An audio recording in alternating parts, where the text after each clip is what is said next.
So, after that last fight, it's basically just a really long cinematic, and then you end up walking through a long corridor that has some relatively easy monsties to fight if you really want to fight them.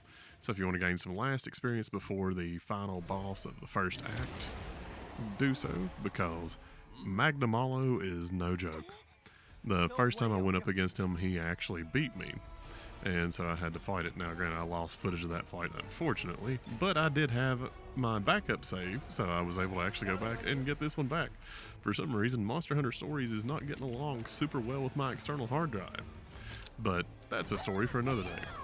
Anyway, what you want to do is really focus on trying to break parts, because any part that's covered in flames will significantly ramp up how much damage he can do with those attacks, like his big group-wide attacks, to the point where he almost one-shot me, and he did one-shot me in the first time around, but I'm not really sure why he didn't any other time. He'd come close, but didn't quite get there. But if you can manage to break a part while he's in that stage, it will depower it so much that, as you'll see here in a moment, it doesn't even really do any damage to you. But you need to get very good at breaking parts, which is one of the reasons why I really like to pull the hammer out for this, because hammer is excellent at part breaking.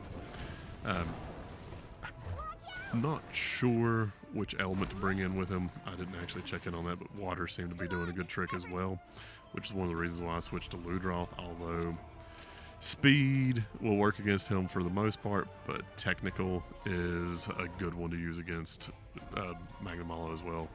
So just to refresh you, in general, speed counters power, which counters technical. The way Magnamalo's attacks work, when he's not got any sort of mantle, so he's not got any flames on him, he does normal attacks, or his normal state is speed.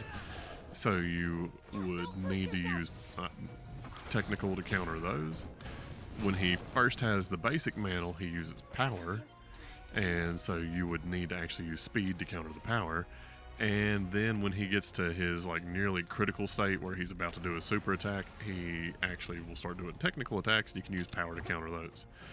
For the most part, if you're doing speed attacks, you're going to counter most of his stuff in case you're just not sure exactly when to change. So speed seems to work decently well on this, but realistically, you need to be focusing on killing off those parts. And the reason why the technical counters are actually useful, and this is the first fight where I really felt the need to use this, if you use the appropriate type of attack